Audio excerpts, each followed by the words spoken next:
संसद की जो कार्रवाई है वो फिर से शुरू हो चुकी है। संसद के मानसून सत्र का 7वां दिन है और ऐसे में संसद की कार्रवाई एक बार फिर से शुरू हो गई है। श्री जितिन प्रसाद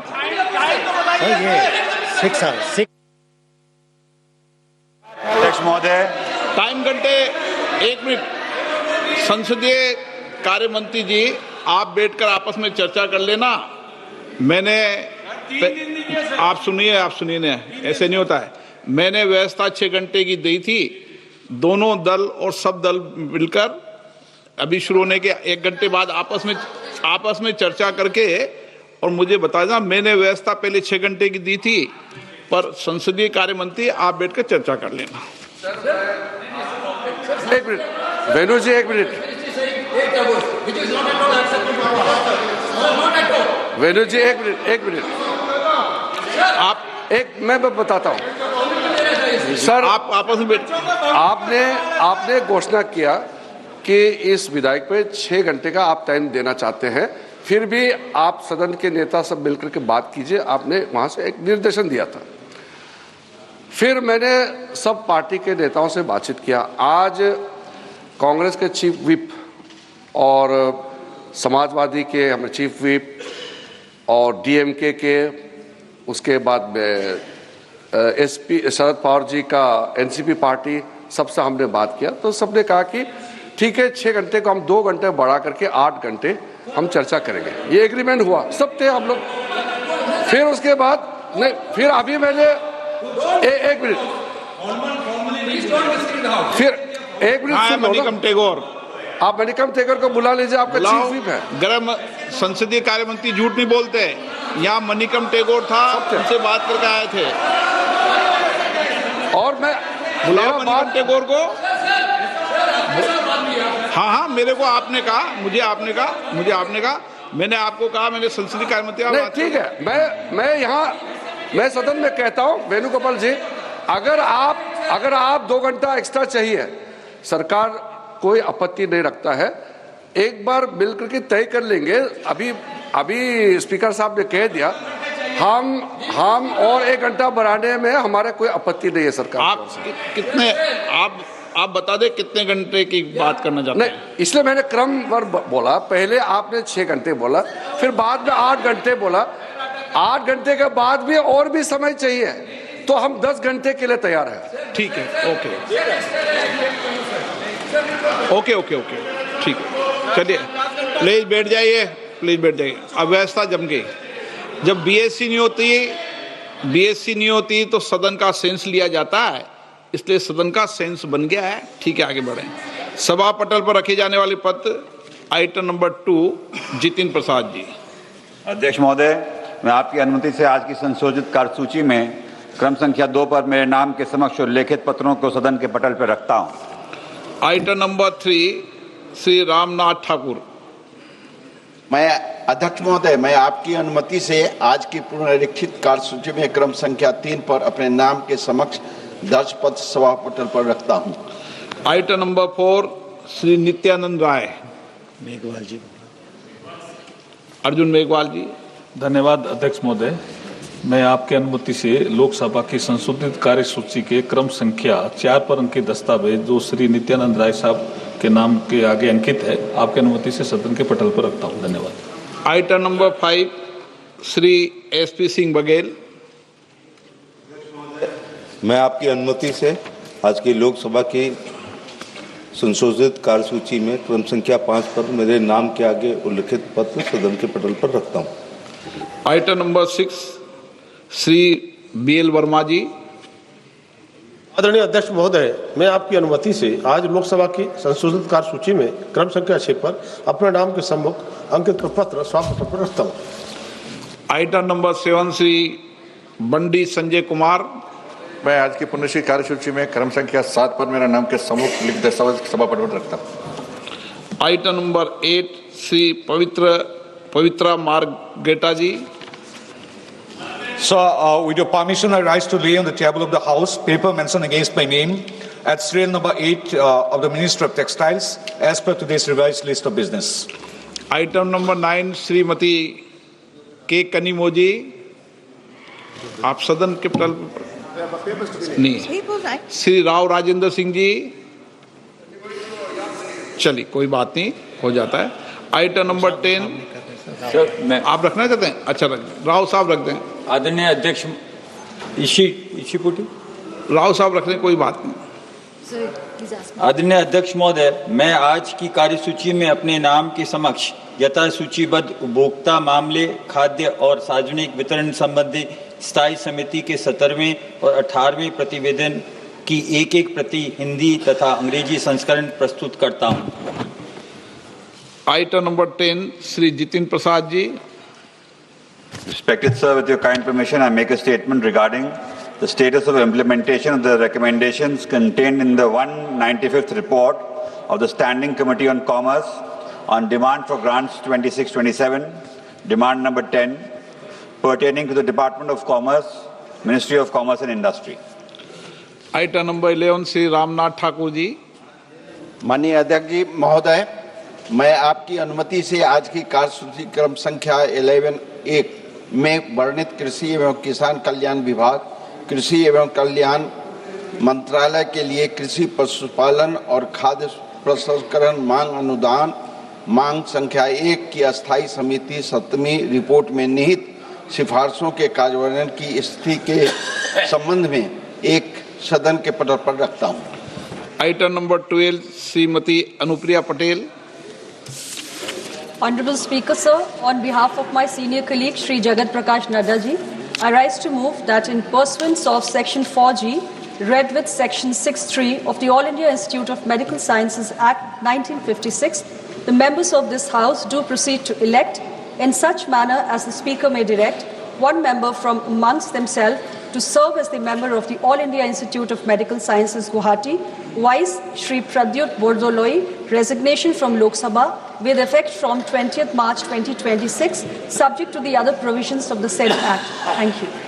प्रश्न है कि माननीय मंत्री द्वारा प्रस्तुत प्रस्ताव को स्वीकृत किया जाए। जो सदस्य प्रस्ताव के पक्ष में हाँ गए हैं, जो सदस्य प्रस्ताव के विपक्ष में ना गए हैं, मेरे विचार में निर्णय हाँ वालों के पक्ष में, हाँ वालों के पक्ष में प्रस्ताव स्वीकृत हुआ।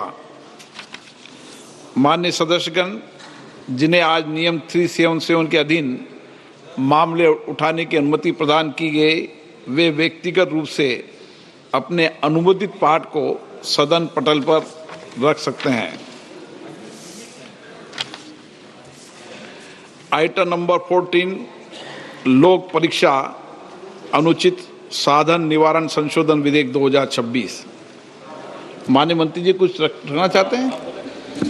1 मिनट में बोल लूँ, 1 मिनट माननीय मंत्री जी। 1 मिनट। माननीय सदस्यगण, आज का दिन हम सब के लिए महत्वपूर्ण है, जब सत्ता पक्ष और प्रतिपक्ष दोनों इस विधेयक की चर्चा के लिए सहमत हुए।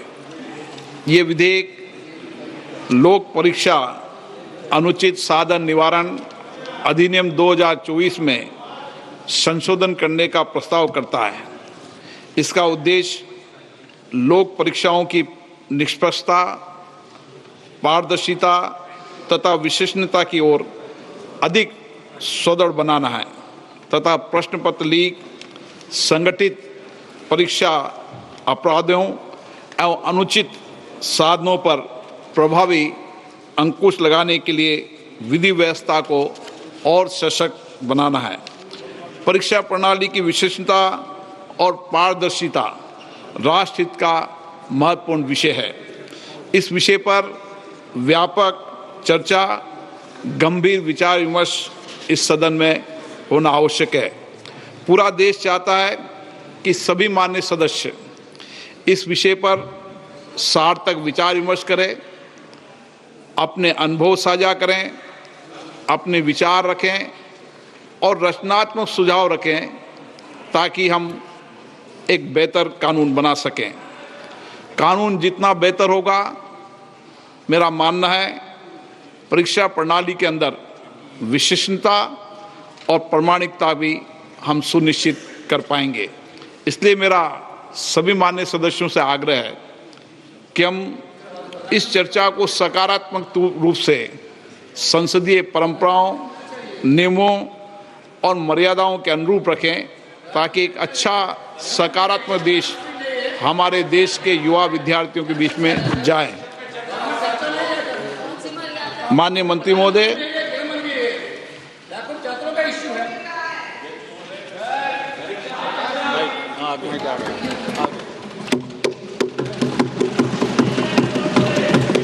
अध्यक्ष महोदय, मैं प्रस्ताव करता हूं कि लोक परीक्षा अनुचित साधन निवारण संशोधक विधेयक 2026 पर विचार किया जाए। आप बोलो। Speaker sir, this bill which was introduced yesterday is in fact an amendment to the earlier bill, Public Examinations Prevention of Unfair Means Act 2024, which was also brought by this government, and not only brought, it was perhaps the first of its kind in the history of independent India.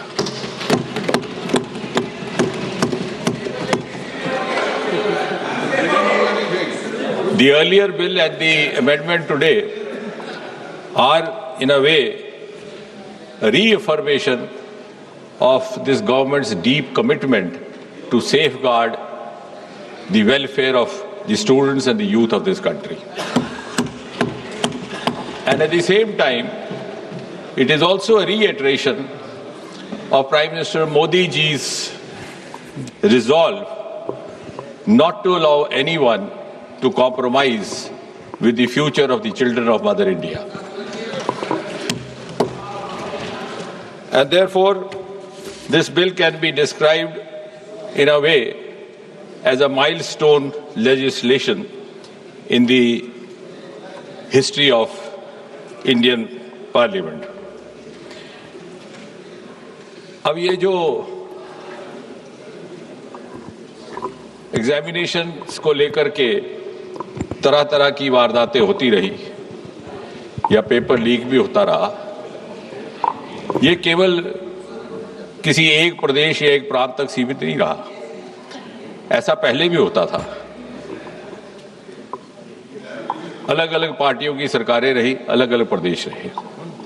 सूची लंबी है, लेकिन केवल याददाश्त ताज़ा करवाने के लिए कुछ एक ऐसे वारदात जो बहुत ज़्यादा समाचार सुर्खियों में रहे। 2019 में रेलवे रिक्रूटमेंट बोर्ड का एग्जामिनेशन, वो भी इन्हीं कारणों से, लेकिन शायद उस समय उस तरह की कार्रवाई नहीं की गई जिस तरह की अब प्रस्तावित की जा रही है। 2011 में all India engineering entrance examination 2009 में हो गया। 2012 में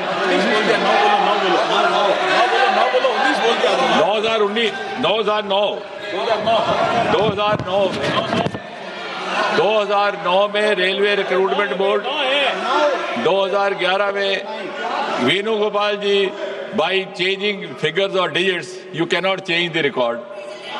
So it is on record 2009 Railway Recruitment Board. 2011, I'll go on and on. The list is very long then. 2011 All India Engineering Entrance Examination. 2012 AIMS New Delhi Entrance Paper Leak. 2013 Maharashtra Secondary Certificate Examination. So, if I go on and on, then I will not be able to talk about the bill as such. But the list is okay. 2010. Okay, if that satisfies. Oh, if that satisfies you, you are welcome. You are welcome. You are welcome.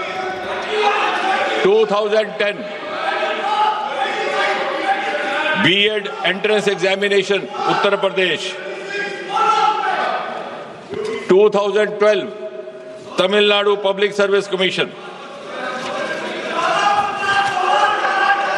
I can go on till you are satiated. 2009 West Bengal Joint Entrance Exam. So therefore,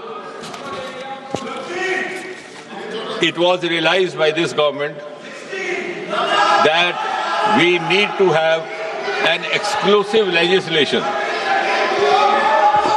उसी पर आ रहे हैं। I am following a chronology. I am following a chronology. Unfortunately, the chronology starts from the earlier times. और इसलिए ये सोचा गया कि ओवरऑल पब्लिक एग्जामिनेशंस को लेकर के एक व्यापक सामूहिक व्यवस्था विधेयक लाया जाए।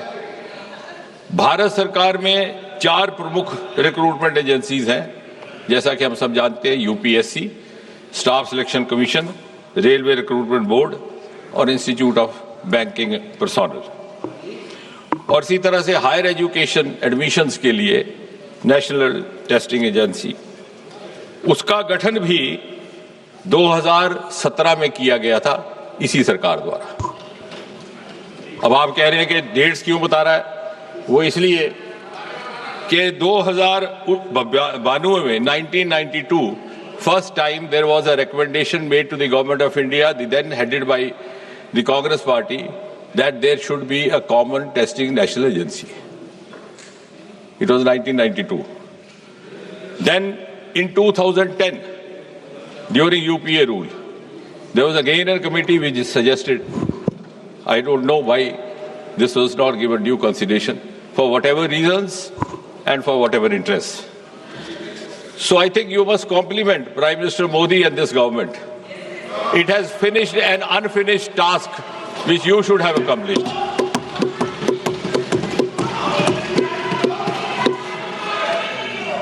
और इसलिए for the first time in 2024 this bill was brought in. It was brought in the month of January 2024, enacted in February 2024, implemented in June 24 and notified also in the same month. अब इस विधेयक के जो मूल उद्देश्य थे और basic objectives, to give more credibility and transparency to examination in whatever form, to reassure the students that they would be rewarded for their genuine, sincere efforts, and also to ensure that their future is safe. और इससे पहले, जैसे मैंने कहा, there was no comprehensive law available to deal with such cases. इस bill को और ये जो एक्ट लाया गया 2024 को, it was made, as I said, it was applicable to all these agencies that I have just now mentioned. It was made not bailable, non-compoundable. Such offences were made absolutely cognizable and also liable to invite stringent punishment. अब उस bill की detail में मैं नहीं जाऊंगा क्योंकि अभी उत्तर देने के समय भी रहेगा, लेकिन आप इस बात से तो सहमत होंगे कि हालिया जो घटनाक्रम रहा है उसका संज्ञान लेते हुए प्रधानमंत्री स्वयं ने ये निर्णय लिया कि हमें इसी विधेयक को थोड़ा और मजबूत करने की आवश्यकता। So we learned from the experience of the 2024 Act and the subsequent sequence of events, like any responsible government should do. And therefore, this amendment is being brought in to make the law more stringent, and to ensure speedy justice, so that the credibility of all these exams gets enhanced and gets reinstated. Mota isme, because then we have others to speak, and finally I'll come out with the reply. जो subsection 1 of section 10 था, उसमें था कि any person or persons involved will be liable to a punishment not less than 3 to 5 years and a fine up to 10 lakh. आज ये जो amendment लाया जा रहा है, इसके तहत the same duration of imprisonment has been made not less than 5 to 10 years and fine up to 50 lakh. The section 2 of subsection 2 of section 10, इसमें था कि service provider. Now, who is service provider? Service provider, also we have tried to cover a wide range so that nobody goes scot-free. I'll just read out the definition of service provider which has been provided in this amendment.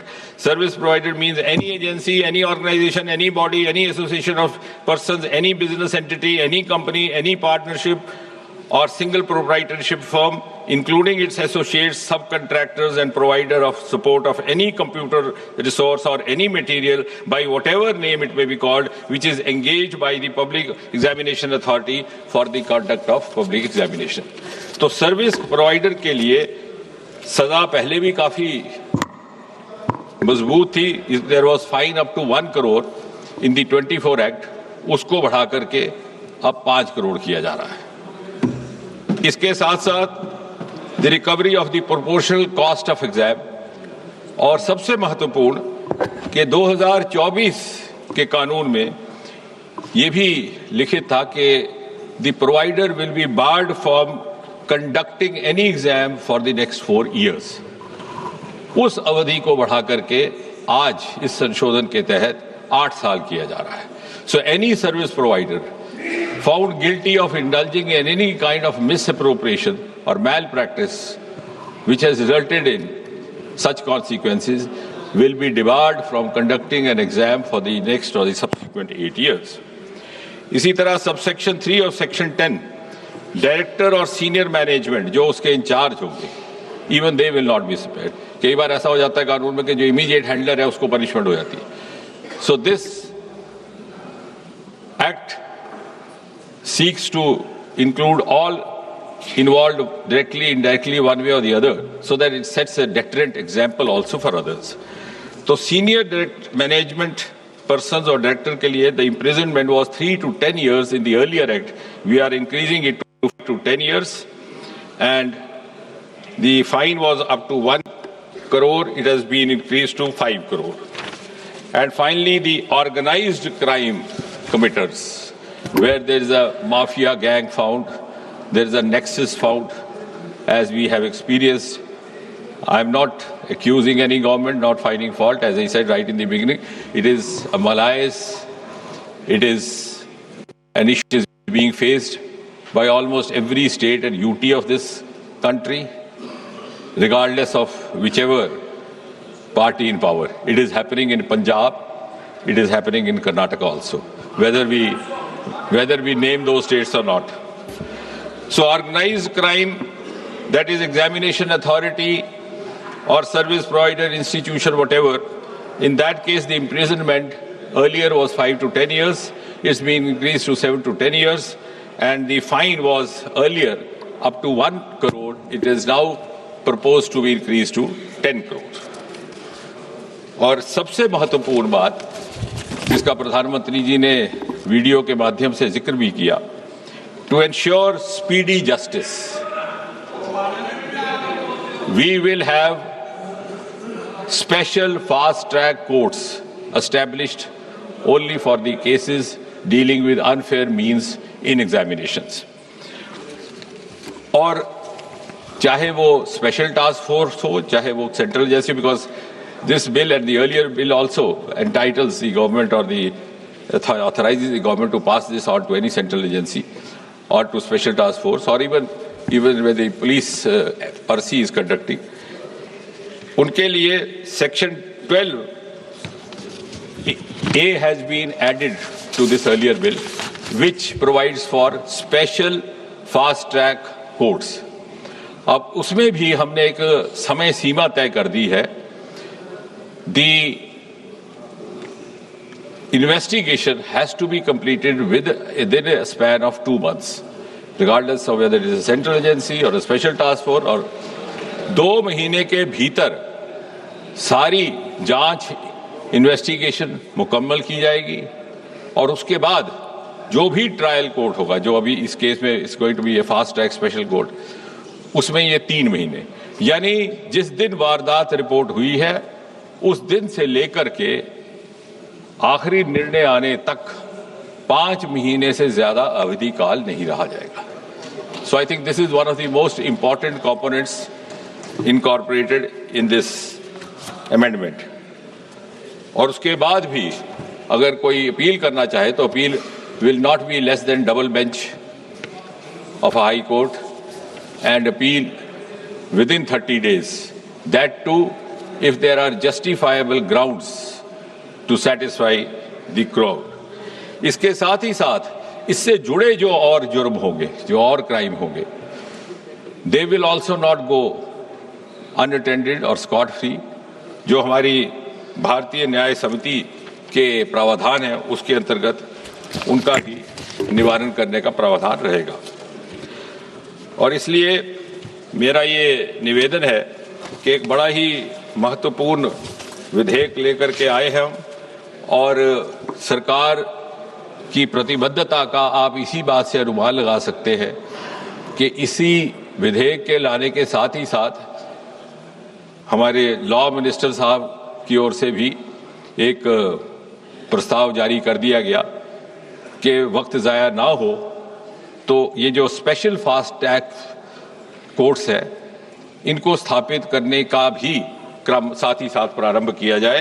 उसमें दिल्ली, मुंबई, कोलकाता, मध्य प्रदेश, बिहार, उत्तराखंड में पहले ही इन्होंने गठित कर दिया है और आने वाले दिनों में बाकी स्थानों पर भी। इसके साथ ही साथ अभी कल ही प्रधानमंत्री जी ने एक महत्वपूर्ण घोषणा करते हुए एक टास्क फोर्स का भी ऐलान किया है to recommend reforms to make the exams systems leak proof. उसमें कुछ एक बड़े वरिष्ठ लोग सम्मिलित किए गए हैं who belong to the world of academics, world of technology, and who are known to have expertise and experience in these domains.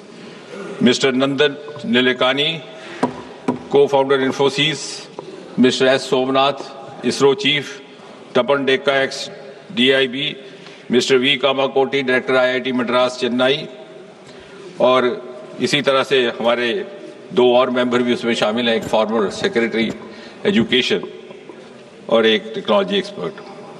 और साथ ही साथ जो राधा कृष्ण कमेटी गठित की गई थी 22 जून 2024 में, उसमें से जो मोटी मोटी 46 की रिकमेंडेशंस थी उसमें से भी लगभग 76% अर्थात 35 इम्प्लीमेंट हो चुकी है। तो कहने का कुल मिलाकर के तात्पर्य है, बहुत समय ना लेते हुए, कि सरकार की नीति बड़ी ईमानदार है और ये संशोधन भी एक बड़े ईमानदाराना प्रयास के तहत लाया जा रहा है। और मुझे विश्वास है कि किसी भी दल के नेता को या किसी भी पार्टी के किसी भी माननीय सदस्य को इसमें कोई आपत्ति नहीं होगी। यदि आपत्ति हुई तो देश की जनता को उनसे आपत्ति होगी। धन्यवाद। श्री N.K. प्रेमचंदन जी, आपने कोई संशोधन दिया है? Yes, sir. I have given an amendment to the motion moved by the Honorable Minister. Sir, this is a very important bill concerning the future generation of the country. The youth and students were on strike and the entire country is concerned about this subject matter. So very important issue. The people of the country, people in the country would like to make so many suggestions, experts would like to submit so many suggestions. So my amendment to the motion moved by the Honorable Minister is that the bill be circulated for the purpose of eliciting public opinion thereon by 1st December 2026 so that the bill can be made more fruitful. I am moving the amendment. Okay.